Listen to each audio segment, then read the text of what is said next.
Welcome to the Heimerdinger Champion Spotlight, presented by Riot Games. Heimerdinger, the Revered Inventor, is one of the most unique champions in League of Legends. Assuming you rely on your H28G evolution turrets, you'll have an interesting map control metagame. Successful execution is extremely rewarding and can result in some really amazing moves. I use standard offensive-minded masteries and runes. Magic penetration, mana regeneration per level, flat cooldown reduction, and the always popular flat health quintessences. My masteries are 9-0-21, rushing the magic penetration mastery in offense, and taking standard utility masteries, regeneration, cooldown reduction, and improved ghost and flash. Because your opponents will always try to kill you first, and as one of the frailest champions in the game, Heimerdinger needs the escape mechanisms. This is why you take Ghost and Flash, and also why you want to buy Zhonya's Ring as soon as possible. I start out with Amplifying Tome and a health potion. The ability power will help your turrets get killing blows on minions, and it turns into Cage's lucky pick. Always place your turrets behind the friendly melee minions. This placement will help keep them safe against champions like Ezreal. You want to be sure to help your turrets get the last hit on minions. Engage how quickly the minions are dying, and last hit them with your 60 base damage. The Golem is another important objective for Heimerdinger. Set down a turret, and use Hextech micro rockets and the grenade to clear away the monsters. You can even choose to push with your team just by being level 9 and having Golem, often winning the game outright. Also, Heimerdinger can solo the dragon.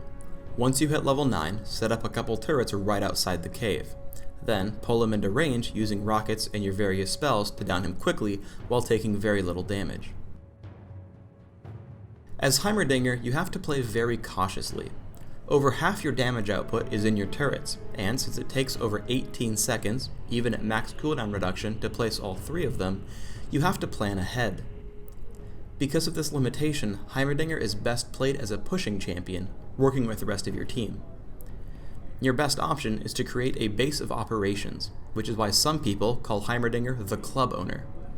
You should always think of yourself as frail and needing the protection of your turrets, or bouncers. Let's look at the first easiest use of Zhonya's Ring, delaying or preventing death.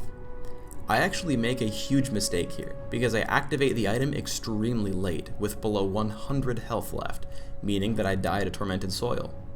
Thankfully my team picks up the 2 kills without me, but I should not have died here. A large fight breaks out in mid. I put out as much damage as I can, with Deathfire Grasp dropping Blitzcrank very low. As I get assaulted by Alistar, I use Zhonya's Ring to block 2 damage ticks from Ignite. Because I'm durable enough to stay in the fight, I manage to help pick off Morgana. Notice that I still keep a pretty defensive position throughout the fight, even though I have Ghost and Flash. Lastly, we chase Veigar as he flashes away. I use Concussion Grenade to reveal him, allowing me to cast Hextech Micro Rockets, which gives Olaf the kill and me an assist.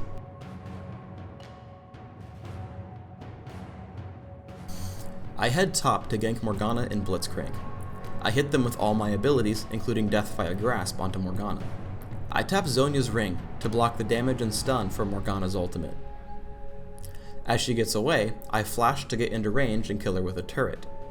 But I should have cast before the grenade as well, so casting it early was a huge mistake. If she had cast Black Shield earlier, I wouldn't have gotten the kill, as Heimerdinger's turrets deal magic damage. The fight winds down a bit, and Ezreal's forced to retreat past my turrets. Additionally, because they've revealed his location, Malphite hits him with unstoppable force. Then I'm also able to cast Upgrade, to slow Alistar as he walks by. It is always worthwhile to lay down turrets and get out safely, because you never know when your turrets will get kills for you. As we fight in their base, I see Alistar is available to kill. Because you can't always rely on your turrets or rockets to hit the targets you want, you need to learn how to lead your enemies with Concussion Grenade. Here, I expect him to walk towards the fountain. As it turns out, I've also led him enough to still hit after he flashes. One last tip on Concussion Grenade. If you know you'll be safe, you can walk right up to your target, making it a very easy shot to land on Ezreal. Thanks for tuning in to the Heimerdinger Champion Spotlight. Get out there and make a name for great science!